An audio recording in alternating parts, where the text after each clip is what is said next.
Our next guest is Senator Lindsey Graham.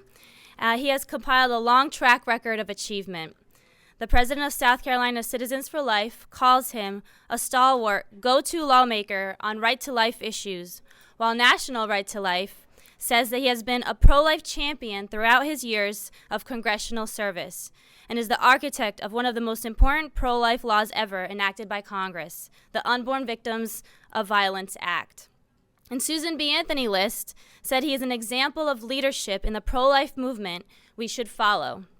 Today, he serves as the lead sponsor in the United States Senate of the Pain-Capable Unborn Child Protection Act, and unfortunately that has been tabled for the time being, where he continues to push for a vote on this important legislation. Ladies and gentlemen, please welcome the senior senator from the great state of South Carolina, Lindsey Graham. I'm going to hire you. That was very good. Thanks a bunch. Happy New Year. Let it be said that 2015 is going to be a year of progress and debate about America. That Harry Reid, we wish Harry well. We hope he comes back to the Senate. We're glad he's not the majority leader. So what's one of the big benefits of a Republican-controlled Senate? You'll actually get to vote. And you'll actually have a chance to test your beliefs against that of your colleagues and have debates about things that matter. So if I had to rank things that matter, national security matters, right? A lot of things matter. But when you become a person and when the law should be there for you, I think is a worthy debate of a great democratic society. To those who believe that debating abortion, talking about when the law should be there for the unborn and when it should not, to me that is absolutely the heart and soul of democracy. And when people tell me, well, abortion shouldn't be part of politics, who says? If you can't talk about life, when it begins and how it should be dealt with and how it ends, isn't that the foundation of society? So I welcome the opportunity to have a debate with my colleagues on the other side about America in 2015. And here's the concept that we're pushing. At 20 weeks in the birthing process, 5 months into becoming you, this is the one thing that I have in common with President Obama. We were all 5-month-old babies at one time. After that, we took a different path, I think. But all of us as human beings have the same experience to get here, basically. There's one way to come into this earth so far, and I think it was very important for society to talk about that process. So at 20 weeks in the birthing process, there are 6 countries in the world that allow abortion on demand. 6. The question for America, do we want to be in that club? Does allowing wholesale abortion on demand at 5 months into pregnancy, does that make us a better nation?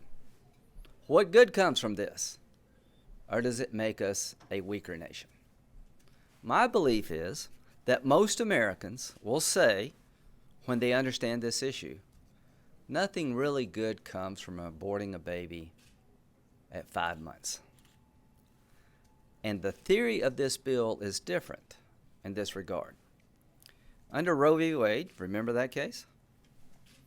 It says the state has a compelling interest to protect the child at medical viability. That's always been a part of the Roe decision, recognizing that the government, the state, has a compelling interest to protect the child at medical viability. Would you agree with me that a lot's changed since 1973 in the medical world? Yes. So we're having debates now in 2015 about a 1973 decision on the medical side.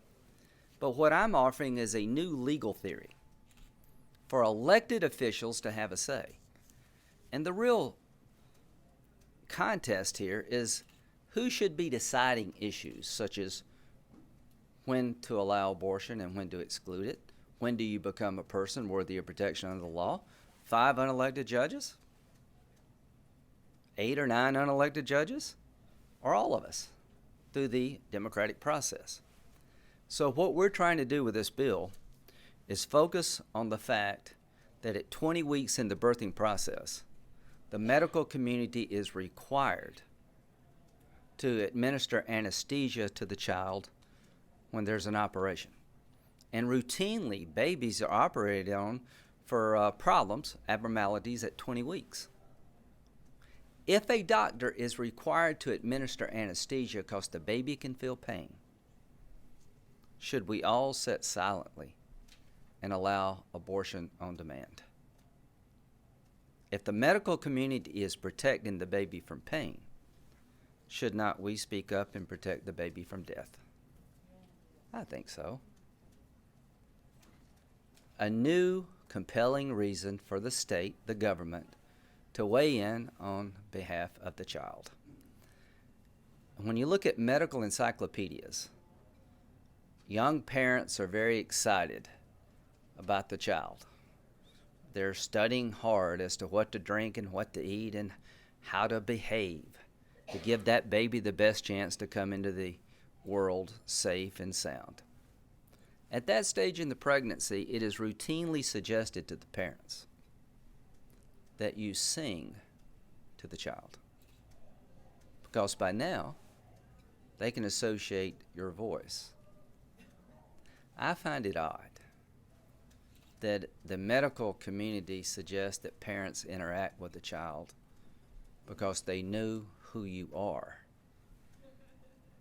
and our law allows the baby to be killed on demand through abortion. I welcome this debate. I look forward to this debate. And I would say this: if the word extreme is going to be used, and it will, the people who want wholesale abortion on demand at 20 weeks are extreme. You need to do some soul searching. America needs to do some soul searching. Who do we want to be as a people? What do we stand for? And are we a better nation for being in a club of 6 that allows abortion on demand at 20 weeks? I would suggest over time, with your help, logical arguments being made, we will win this fight. This is the next great cause in the pro-life movement. As we were able to convince 70% of the American people that partial birth abortion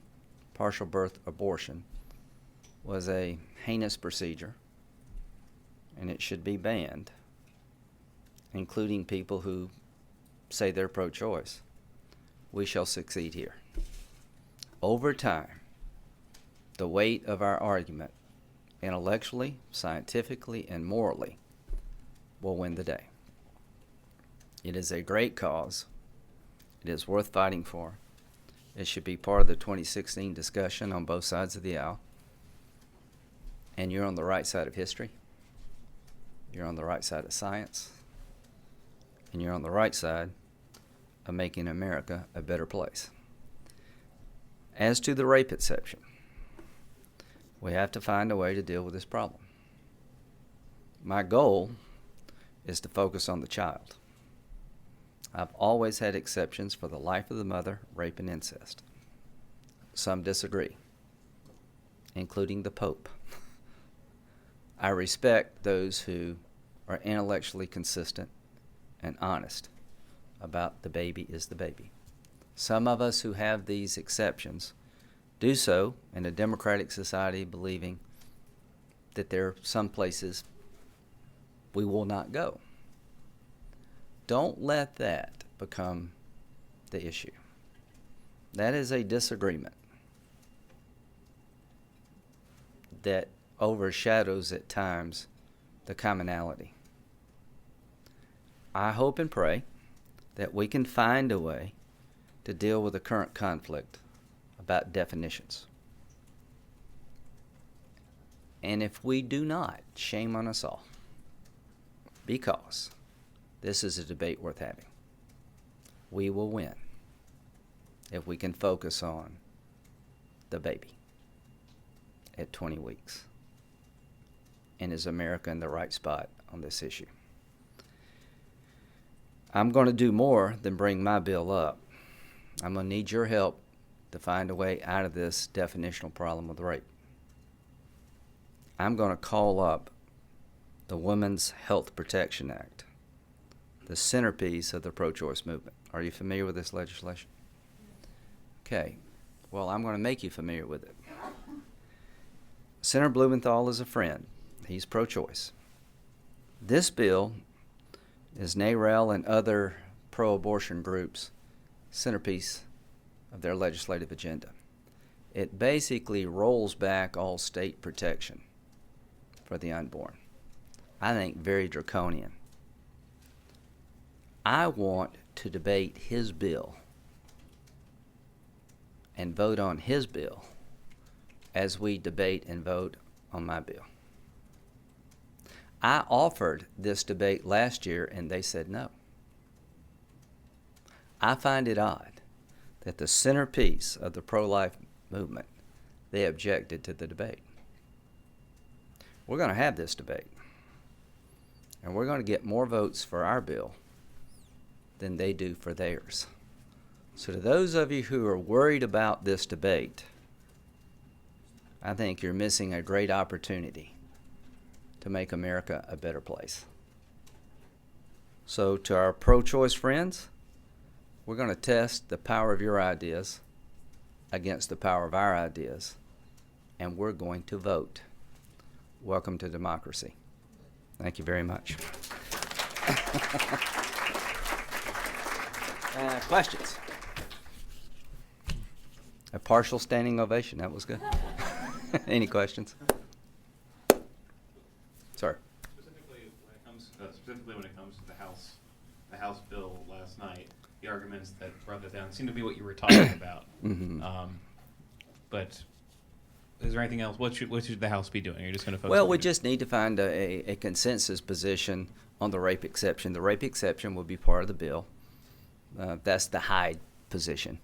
Will be part of the bill. We just need to find a way definitionally to not get us in a spot of where we're debating about what a legitimate rape is. That's not the cause that we're in. We're not here debating legitimate rapes. We're here talking about saving babies at 20 weeks and whether or not we should be in a club of 6. We'll get there. I don't know yet how we'll get there, but the cause is too great to fail. Do you agree with that? Yeah, it's too great to fail. So we'll get there. Yeah, this is a democracy. The one thing I like about Republicans, we can actually disagree among ourselves. It seems to be Democrats have a hard time tolerating that. If you're a pro-choice Republican, you're welcome. We'll talk about some other things. Pro-life Democrats get the heck beat out of them. You know, that's what the caricature of the Republican Party on this issue is so out of sync with reality. The really unreported story is how hostile the Democratic Party is to the pro-life position. That is the most unreported story in America. And if we have a debate about 2016, who should be president, we'll have a debate about that. So anyway, we're going to find a solution to this problem. We're going to bring it up to the House. We're going to vote. We're going to bring it to the Senate. It's going to go through the Judiciary Committee. It's going to come out of committee. It's going to go to the floor, and we're going to open the bill up for amendment. We're not going to run away from our beliefs. We're going to embrace them. We're going to allow them to be tested and attacked. And we're going to ask the other side to put your bill on the floor too. And if they don't want to put their bill on the floor, I'm going to do it myself. I will take their bill and make it my amendment and vote against it, but we will have a debate. Thank you all very much.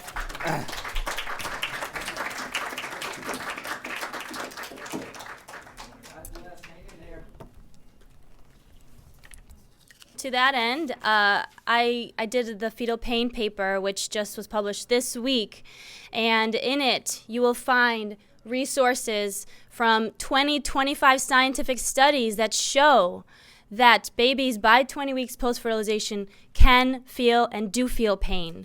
And so I'd encourage you to go on our website and download it, send it around, because people want to see the science. Here's the science. You want to see the science behind fetal pain? Here it is. And I would like to tell you that babies by 20 weeks post-fertilization have more receptors at the top of their skin, right at the first layer. And so they can feel pain even more than newborns and adults. And we need to tell people this. This is very painful. And as Senator Graham said before, if this is enough for the medical community to give anesthesia to babies by 20 weeks post-fertilization, then why would it make it right for us to kill them, and by a process of dismemberment, and by such a cruel way? And we have to protect these babies because by 20 weeks post-fertilization they can feel pain. So I encourage you to go to that resource and share it with your friends who say, well, you can't prove it. Here are the studies.